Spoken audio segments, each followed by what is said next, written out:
안녕하세요 여러분. 소설가 배명훈입니다. 오랜만에 미래과거 시제라는 책으로 여러분을 찾아뵙게 됐습니다. 네, 오랜만에 만나서 반갑습니다.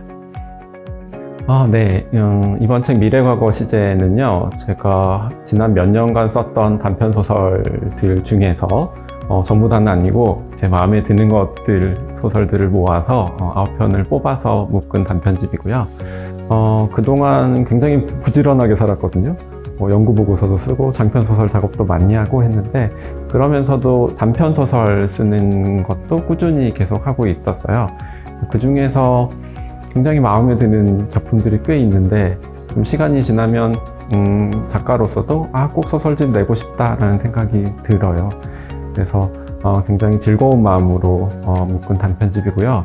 선물 세트처럼 꽉 차게 알차게 모은 소설집입니다. 보통 SF 소설 하면 이게 과학 소설이라고 일반적으로 번역을 하니까 이게 과학과 깊은 관련이 있을 거라고 다들 생각을 하시죠. 그러니까 SF도 원래는 과학에서부터 출발을 한 장르가 맞는데, 현대 SF 소설은 대단히 문학적인 측면이 중요하거든요.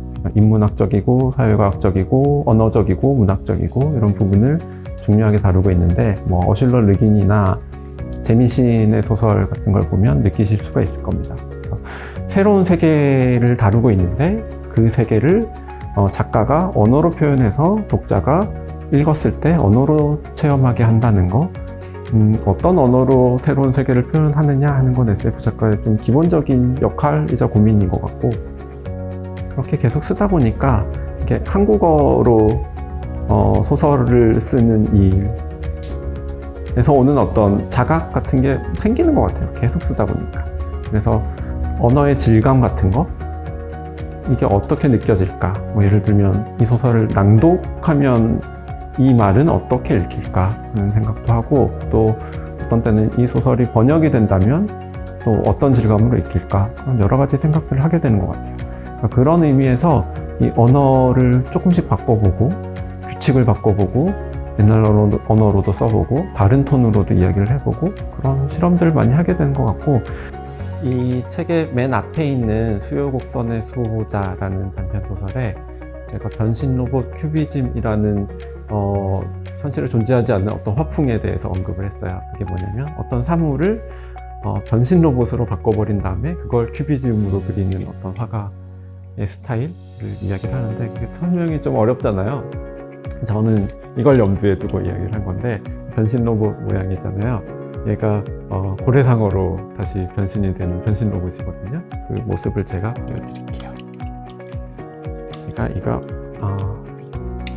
저는 이게 집에 있어서 이걸 염두에 두고 그 변신 로봇 큐비즘 화풍이라는 걸 생각을 해냈어요. 자, 이렇게 하면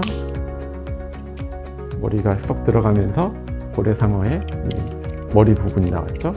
다리도 접히거든요. 먼저 발을 집어넣고 붙인 다음 이렇게 좁혀서 이렇게 한 다음에, 자, 완벽한 고래상어의 모양이 되죠. 네, 이게 아까 그 변신 로봇으로 변화하는 거예요. 그러니까 그 화가는 고래상어의 모습을 보고 이걸 변신 로봇으로 바꾼 다음에 그걸 다시 큐비즘으로 바꾸는 그림을 그리고 있었던 거죠.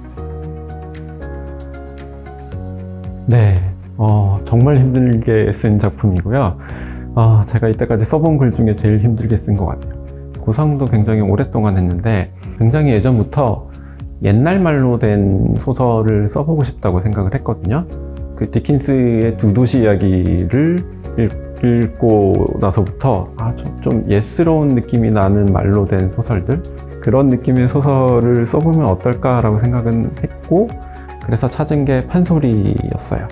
이자람 씨의 팬이어서 저 말을 사용해서 나도 SF를 써보면 좋겠다 라고 마음을 먹고 한참 동안 엄두가 안 나더라고요. 그러면서도 계속 이자람 씨에게도 제가 언젠가 판소리 소설을 쓰겠다 공언을 하고 그러고 있었는데, 그러다가 팬데믹 기간에 길게 시간을 투자할 수 있었고, 이 작업에 시간 투자를 했고, 처음에 생각한 건 그냥 운율 정도만 빌려오면 되겠지라고 생각했는데, 장단을 모르면 안 되더라고요. 그래서 집필을 하다가 중간에 한번 다 엎고 장단을 공부를 한 다음에 장단부터 시작해서 다시 장단에 이렇게 빠져들어서 쓰는 과정을 거쳤고요.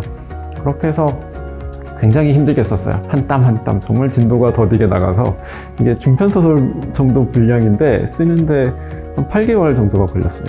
제가 장편소설 쓰는데 한 3개월 정도면 초고를 쓰거든요. 그보다 정말 어렵게 쓴 작업인데 그러고 나니까 이게 몇 년 지나고 나서 이걸 퇴고를 하려고 보니까 이거 어떻게 퇴고를 해야 되지? 이거 어떻게 썼지? 하는 걸 잘 모르겠더라고요. 그러니까 그만큼 집중해서 집필했던 작업이어서 그때의 그 집필했을 때의 느낌?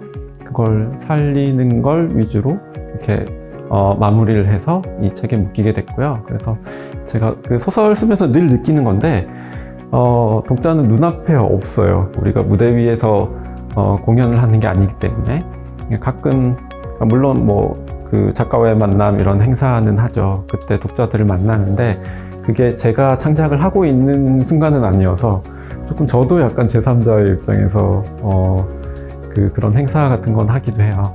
그런데 그래도 장기적으로 보면 작가들도 결국은 독자라는 공기 안에서 작업을 하고 있다는 건 느끼게 되고요.